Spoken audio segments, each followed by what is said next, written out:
ഗുരുവായൂരപ്പന്റെ പ്രിയപ്പെട്ട ഭക്തനാണല്ലോ പൂന്താനം. ഒരു ദിവസം അന്തർജനം തൻ്റെ ആഗ്രഹം പൂന്താനത്തോട് പറഞ്ഞു. എനിക്കൊരു കാര്യം അങ്ങയോട് പറയാനുണ്ട്. നമ്മുടെ ഇല്ലത്ത് അങ്ങ് ഭാഗവത പാരായണം നടത്തണം. ഈ ദേശക്കാരും ഭഗവാന്റെ കഥകൾ ആസ്വദിക്കട്ടെ. ഭാഗവത സപ്താഹം നടത്താൻ പൂന്താനം ഒന്ന് മടിച്ചു. 7 ദിവസം നീണ്ടു നിൽക്കുന്ന ഭാഗവത സപ്താഹം നടത്താൻ ചിലവിനായി പൂന്താനത്തിന്റെ കയ്യിൽ ഒന്നുമില്ലായിരുന്നു. ദിവസവും പാരായണം കഴിഞ്ഞാൽ സദസ്യർക്ക് അന്നദാനം നൽകണം. പൂന്താനത്തിന്റെ മനസ്സ് വായിച്ചറിഞ്ഞ അന്തർജനം അദ്ദേഹത്തെ ആശ്വസിപ്പിച്ചു. സപ്താഹം നടക്കുന്ന ദിവസങ്ങളിലെ ഭക്ഷണത്തെക്കുറിച്ച് വ്യാകുലപ്പെടേണ്ട, എല്ലാം ഭഗവാൻ നടത്തിത്തരും. അങ്ങനെ നല്ലൊരു ദിവസം നിശ്ചയിച്ച് പൂന്താനം ഭാഗവത പാരായണം ആരംഭിച്ചു. പൂന്താനത്തിന്റെ സപ്താഹ വായന കേൾക്കാൻ ദേശക്കാർ ഇല്ലത്തേക്ക് വന്നുകൊണ്ടിരുന്നു. അതിമനോഹരമായിട്ടാണ് അദ്ദേഹം ഭാഗവതം പാരായണം ചെയ്യുന്നത്. ഭഗവാന്റെ ലീലകൾ കേട്ട് അവർ നിർവൃതി അടഞ്ഞു. പൂന്താനമാവട്ടെ വായന തുടങ്ങി അവസാനിക്കുന്നതുവരെ ഭഗവാന്റെ രൂപം മാത്രമേ മനസ്സിൽ കണ്ടിരുന്നുള്ളൂ.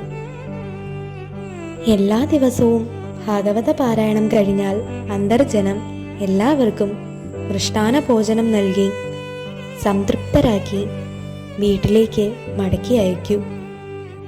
അങ്ങനെ അവസാന ദിവസമായ 7-ാം ദിവസം വായനയും സമാപിച്ചു.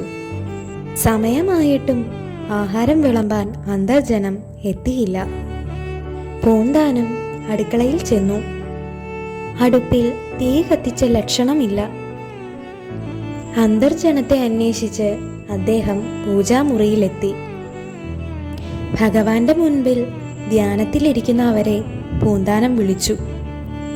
നിറഞ്ഞ കണ്ണുകളോടെ അന്തർജനം പറഞ്ഞു, ഇന്നില്ലത്ത് ആഹാരങ്ങൾ ഉണ്ടാക്കാൻ സാധനങ്ങളില്ല.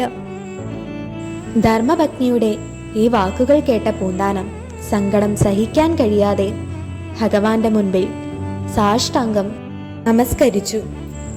ഭഗവാനെ, എന്തൊരു പരീക്ഷണമാണ്! ഭഗവാന്റെ മുന്നിൽ വേറെ നിവർത്തിയൊന്നുമില്ലാതെ കരഞ്ഞുകൊണ്ടിരിക്കുന്ന പൂന്താനം പെട്ടെന്നാണ് ആ ശബ്ദം കേൾക്കുന്നത്. പൂന്താനം, വന്നാലും അങ്ങയെ എല്ലാവരും കാത്തിരിക്കുന്നു. ഇലയിട്ട് ഭക്ഷണം തയ്യാറായി. അകത്ത് നിന്ന് വെറുതിയിൽ പൂന്താനവും അന്തർജനവും മുറ്റത്ത് പന്തലിൽ വന്നു നോക്കി. വിഭവങ്ങൾ എല്ലാ പാത്രങ്ങളിലും സമൃദ്ധമായി നിറച്ചു വെച്ചിരിക്കുന്നു. പൂന്താനത്തിന്റെ കണ്ണുകൾക്ക് ഇത് വിശ്വസിക്കാൻ കഴിഞ്ഞതേയില്ല. സുന്ദരിയായ ഒരു യുവതിയും സുന്ദരനായ ഒരു യുവാവും എല്ലാവർക്കും ഭക്ഷണം വിളമ്പുന്നു. പൂന്താനം ഒന്ന് ആലോചിച്ചു. ഇവരെ ഇതിനു മുമ്പ് ഇവിടെയെങ്ങും കണ്ടിട്ടില്ലല്ലോ. വായനയുടെ ഇടയിൽ എൻ്റെ ശ്രദ്ധയിൽ പെടാത്തവരായിരിക്കാം. അങ്ങനെ അവസാന ദിവസത്തെ സദ്യയും ക്ഷേമമായി നടന്നു. പൂന്താനത്തിനും ഭാര്യയ്ക്കും സംതൃപ്തി തോന്നി. അന്ന് രാത്രിയിൽ ഉറക്കത്തിൽ പൂന്താനം ഒരു സ്വപ്നം കണ്ടു. മഹാവിഷ്ണു ലക്ഷ്മി സമേതനായി പൂന്താനത്തിൻ്റെ അരികെ വന്നു. ഭഗവാൻ പറഞ്ഞു, പൂന്താനം, ഭാഗവത പാരായണം അസലായിരിക്കുന്നു. എൻ്റെ കഥകളും ലീലകളും സദസ്യർക്ക് പറഞ്ഞു കൊടുക്കുമ്പോൾ ഞങ്ങൾ 2 പേരും പൂന്താനത്തിൻ്റെ അരികെ തന്നെ ഉണ്ടായിരുന്നു.